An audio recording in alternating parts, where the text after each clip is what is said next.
Здравствуйте, мои дорогие друзья, представители знака зодиака Рыбы.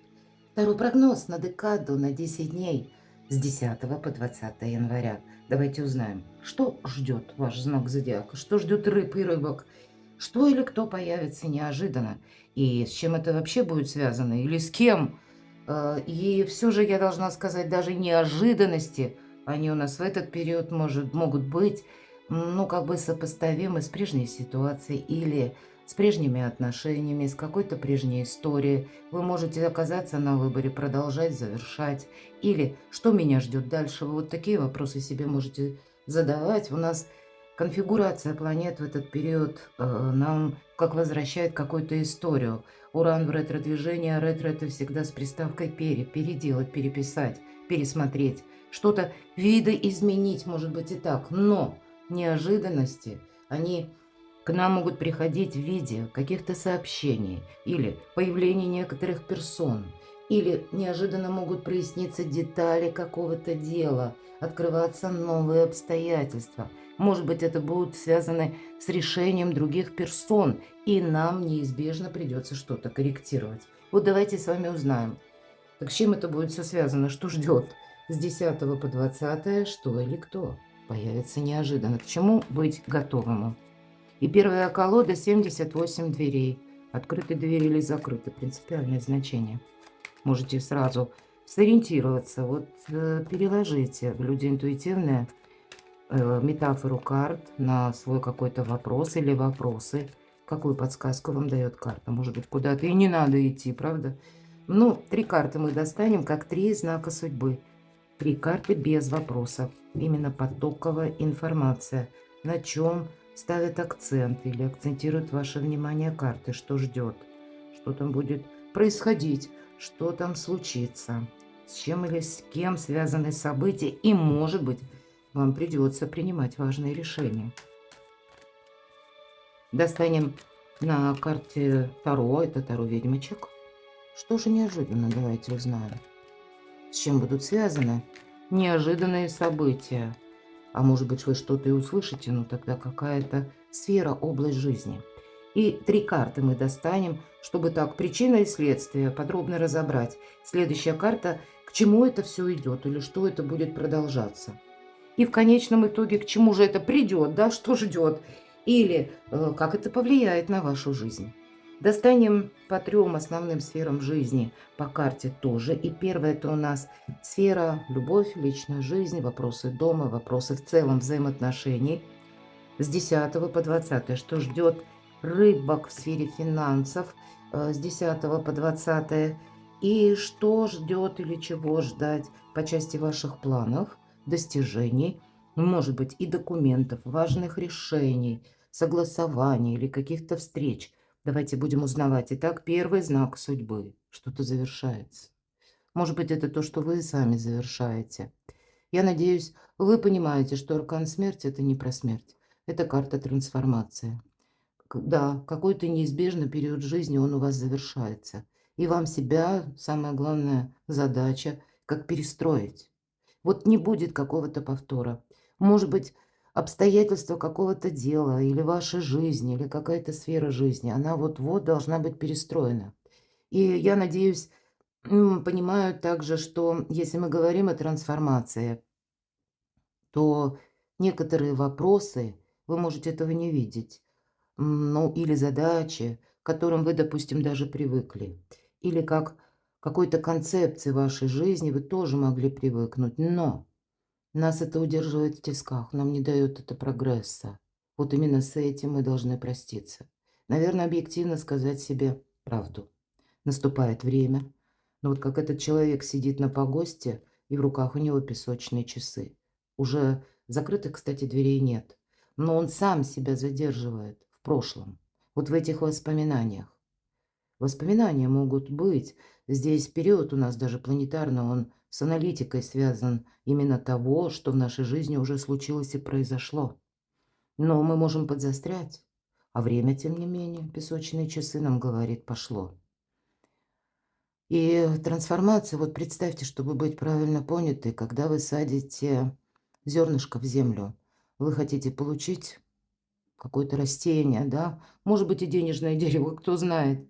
Но прежде чем малюсенький росток, который скрыт в самом центре зерна, а окружает его вот эта твердая оболочка. Да, поначалу эта твердая оболочка, она панцирь, которая сохраняет этот росточек в таком спящем состоянии. Но для того, чтобы вы смогли что-то реализовать, да, вот этот панцирь, он должен быть разрушен. Поэтому, когда мы садим зернышко в землю, разрушение панциря, да, первая как фаза, это и соответствует 13-му аркану. И потом нам придется еще какой-то не короткий период жизни пройти, прежде чем мы что-то отстроим. Потому как вот этому росточку, ему в одиночку придется пробиться сквозь темную землю к солнышку и уже там начать расти.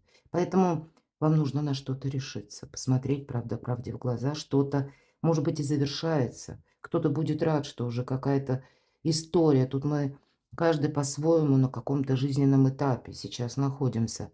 И кто-то будет рад, что какая-то тягомотина, хочется сказать, или какая-то очень грустная история заканчивается. Мы сами не испытываем уже эмоций по этой карте, потому что мы понимаем, есть то, на что мы не влияем. И, может быть, вот именно задача себя как бы перестроить в какой-то новый вариант, на новое какое-то амплуа. Может быть, это по части работы, может быть, взаимоотношений, тут у каждого по-своему. Или пусть эта концепция прежней как жизни, да, к которой мы привыкли, а вот нам придется немножко все-таки себя ну, сориентировать на какой-то новый горизонт, мои дорогие рыбы и рыбки. Вот такой сложный аркан. А почему? Карта дает ответ. История слишком затянулась. Может быть, это и вы чего-то не видите долгое время, находитесь во власти своих или воспоминаний, или предубеждений. Как будто вот этот человек, посмотрите, он показывает фокусы. Он на что-то согласился. Он сам себя погрузил в этот куб и как будто демонстрирует другим, что да, я выдержу. Тут не нужно из себя ну, позиционировать какого-то рекламного героя однозначно. Иначе нам говорят карты, вот эта карта, всплывай, не хватит воздуха. Тебе никто не придет на помощь.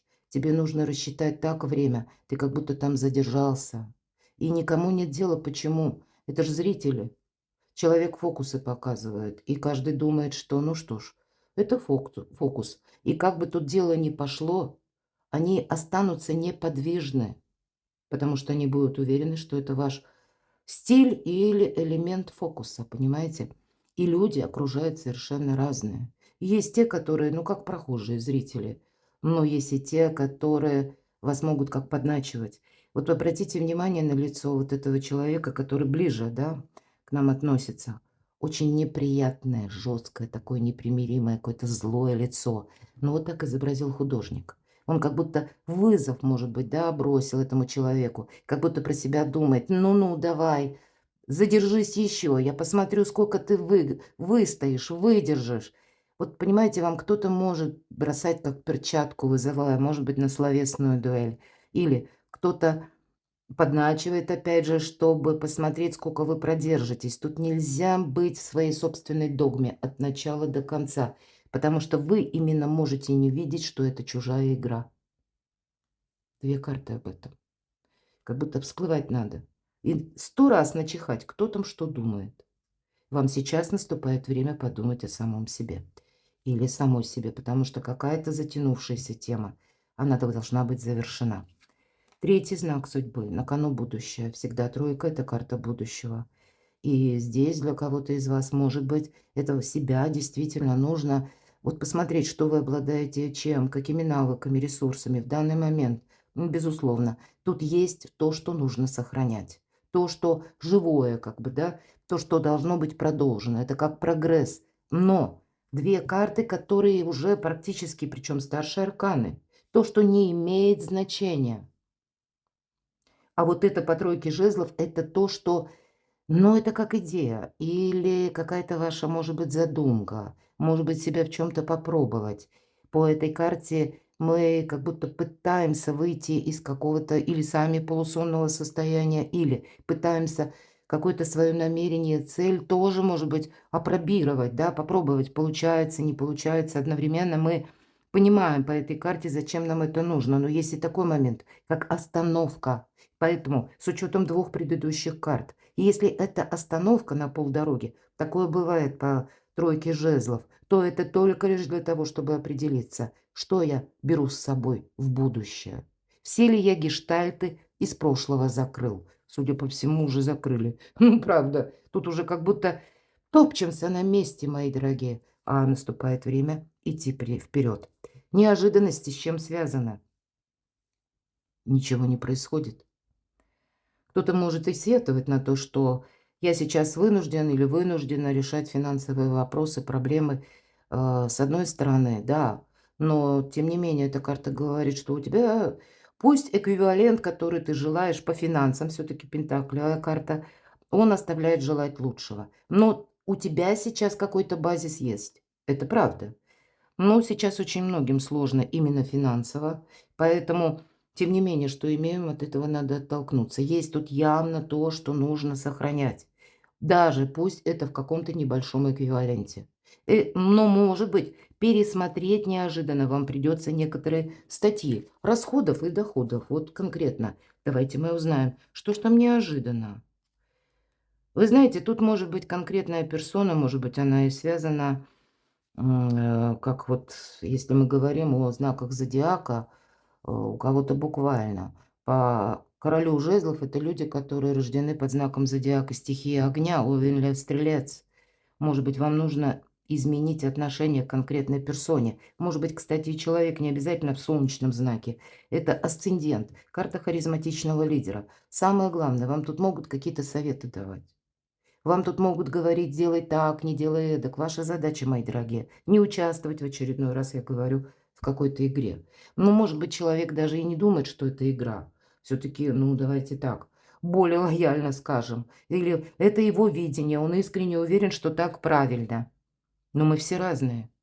То, что для одного хорошо, для другого вообще никак недопустимо. Вот вам нельзя согласиться с какой-то точкой зрения, которая к вам не имеет отношения. И вы иначе рискуете попасть в какую-то правдозависимую ситуацию. Вот как раз мы можем подзастрять, потому что мы считаем, что человек, который нам что-то транслирует, он абсолютно точно, он прав. Или он нам будет помогать и дальше. А карта короля жезлов, она наоборот нам говорит: не будет тебе никто помогать. Надейся сам на себя. Тебе обещать могут. Обещаний гора, вагон и маленькая тележка. Что неожиданно, да? Тот, от кого вы ждете помощи, может быть, он либо сам, я такое допускаю, окажется в сложной ситуации. Почему нет? Или какие-то жизненные метаморфозы проходят у человека. Все-таки и такое может быть. Но и вы можете рано или поздно все-таки сказать, что нет, это дорога в никуда. Может быть, и человек какое-то время оказывал содействие, или вы ему оказывали содействие. Кстати, такие ведь тоже могут быть перемены в вас самих. А вот сейчас у вас складывается такая обстановка, ситуация, что вам нужно именно о себе побеспокоиться, о себе вот продумать. И паш мечей мы меняем направление. Может быть, это у кого-то ситуация, связанная и с деньгами, и с работой. Может быть, кто-то искал долгое время. И, может быть, вы даже и пробовали себя в разных направлениях, потому что по пажу мечей мы изменяем направление. Но это какой-то, знаете, анализ, аналитика, когда мы проанализировали какую-то прежнюю ситуацию, может быть, и тупиковые, проанализировали какой-то наш опыт и понимаем, есть опыт, который привел нас никуда, или словно мы вот в этом кубе оказались в подвешенном состоянии, на дне, да, вниз головой, и вообще непонятно что. И длится это очень долго и непонятно как. Вот вам что-то надоест. Это тоже своеобразный триггер изменить свою жизнь. Но, и знаете, тут все-таки по пажу мечей допустить нужно, что вы многого не знаете. Поэтому это уже эквивалент того, что мы должны быть очень осторожны, мои дорогие. Но вы можете получить какое-то известие, которое вот как-то резко меняет ваше направление. Или это будет известие от конкретного человека. Так что же будет дальше? Что будет продолжено? Да, для кого-то вы определяетесь, может быть, по части именно финансов. Или откуда они к вам приходят. По шестерке пентаклей тут эта карта, знаете, как помощи высших сил. Поэтому какая-то, может быть, даже, ну вот как ситуация, которая длится некоторыми, как сменой периодов. Есть период сложный, какой-то такой зависший, а потом вроде бы что-то продвигается, есть какой-то прогресс, а может быть потом опять что-то становится на паузу. Тут может быть такой гештальт, который, знаете, как бег по кругу какому-то, да, и вот, или как вот белка в колесе, представьте, ну вот вы движетесь вроде, да, или мы будем говорить, чем-то вы занимаетесь, и вроде это вам привычно, может быть, привычен даже сам ритм, есть где-то подъем, есть и спад. Но вот ваша задача, ведь это карта финансового баланса и финансового успеха. Вот вам нужно как будто все ваши действия или вашу работу, или на что вы тратите время, может быть, и статьи действительно расходов и доходов как-то уравновесить, вывести в этот баланс. Потому что помогать вам как будто будут, да, деньги как будто в этот период у вас будут. Но или где-то будут вот буквально рядом, близко, да, мы говорим, к чему это все идет. То есть нельзя сказать, что ну, по финансам мы тут обесточены, имея такую карту. Но, как пространство предупреждает, ты вот должен сейчас с чем-то определиться, а потом может быть поздно. Так к чему это все придет? Ну, это все то, что я сказала. Тут вот нельзя поступить, как прежде. Нельзя согласиться, может быть, ради того, чтобы было абы тихо, да, вот вокруг. Или наступить на горло собственной песни. И в итоге кто-то будет доволен, рад. И, ну, тут кто-то пытается манипулировать, вот ей-богу. Вот от начала до конца можно со мной не соглашаться. Я сказала, что есть периоды где-то спада, а есть подъема. Ну вот обратите внимание, вроде бы, да, тут и что-то завершилось, или что-то тут опять же затянулось, но это как знаки судьбы. Но вот нам говорят, только все стабилизировалось. Вроде тут появляются какие-то возможности. Вроде бы мы уже даже с чем-то определились, получилось деньги. И опять тебе на какой-то пролапс. И это будет происходить, пока ты... Вот есть какая-то концепция, которая устарела. Или вот эти фокусы, не надо их показывать. Самому себе сказать правду. Может быть, и кому-то надо, ну, вот именно простыми словами, простыми предложениями объяснить, что вот с моей стороны может быть вот так. Или с моего участия, или что там от меня можно ожидать. Вот это я могу, а вот это, извините, нет. Но значит, даже нет нужно, возможно, вам сказать в некоторых жизненных позициях с некоторыми людьми или по части работы. Так что же там любовь, личная жизнь, взаимоотношения? Но тут по части любви, взаимоотношений, двойка кубков– это как раз любовь, верность, взаимопонимание без слов. Дипломатия. В дипломатии, опять же, вот эта ваша дипломатия, неважно, чего касается, какой сферы жизни. Тут ее нужно употребить на благо себе. Давайте узнаем, а что ж там по финансам. А вот по финансам луна какая-то. Тут чудес не надо ожидать. По финансам вы можете остаться один на один и как будто потратить деньги. Это правда. Вот финансы все-таки. Ведь карта Луна говорит о том, что, ну, отчасти, если мы вспомним классические колоды Таро, то всегда на карте Луна две башни.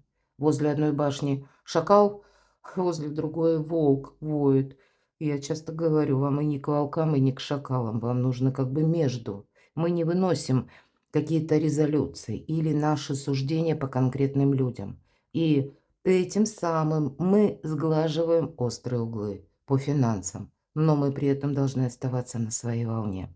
Может быть, 10 по 20 тот период, когда стопроцентная ясность еще пока не наступит. Вам дается этот период для себя определить направление, мои дорогие. Что вы будете продолжать, а что нет. Научиться себя беречь именно по-новому. Беречь призывает карта. Чего-то, может быть, и не стоит бояться. И бояться это не в значении собой рисковать, ни в коем случае. Но есть как новое направление или какая-то, ну, может быть, когда мы через правду, да, самому себе говорим, что, ну вот, пусть тебе это дорого, любимо, но вот это не может быть продолжено. Тебе придется себя несколько видоизменить. И нам от этого тоже страшно, как милый котик смотрит в пруд, а там целая пума. Это ж надо такое. Не ожидали мы такое увидеть. Поэтому карта призывает, во-первых, и деньги все не потратить, все-таки Луна на финансы. Есть какая-то скрытая ситуация, и вам могут тоже всей правды не говорить. Где-то мы с вами это уже рассмотрели. Но и баланс, опять же, приходится держать. Ведь мы не в одну башню, если мы даже вспомним классическую колоду Таро, мы как будто между башней проходим. То есть вот по этой лунной дорожке мы должны что-то как проскользнуть между. Может быть, и остаться словно невидимым. Поэтому тут не на доказательства. Вам будет буквально чаще помогать, когда вы уходите от каких-то обязательств. Может быть и так. Или когда вы не берете на себя больше или какие-то новые обязательства. Что же там в финансах? Все карты об одном и том же. Настало время идти вперед и в прошлое закрыть дверь. Я уже не повторяюсь, я об этом много сказала. Что по части ваших достижений? Ну, через молчание беречь себя. Это та, которая все знает, верховная жрица. И я говорила уже, да, что как и здесь и не к волкам, и не к шакалам, так и тут нас как будто кто-то подначивает. И верховная жрица, это первая карта была, первая как бы в колоде Таро. Когда-то эта карта называлась Ля Папесса. Исторический факт, мои дорогие, это когда во главе католической церкви стояла женщина, был не папа, а именно папесса, она скрывала свою женскую сущность под мужским платьем, и это не помешало именно достичь высокого сана, но помогало ей молчание. Вот вам прямо карты все кричат об этом. Чем меньше тебя знают, тем ты спокойнее спишь. Чем меньше знают о ваших планах, тем вам это помогает больше. Слушайте вашу интуицию, безусловно. Анализируйте что-то. Но наступает время сделать важные выводы. Судя по всему, вам определиться нужно. Может быть, это первое какое-то ваше решение, а потом последуют еще другие. Но вот знаете, как начало имеет именно как закладывается в период с 10 по 20. Перекладывайте на себя, мои дорогие рыбы и рыбки. А я благодарю за то, что вы смотрите мои видео. Подписывайтесь на мой канал, оставайтесь со мной. Читайте мои публикации, и я оставлю ссылки в описании под видео, а также ссылка на мой телеграм-канал. Кому это удобно, переходите, подписывайтесь.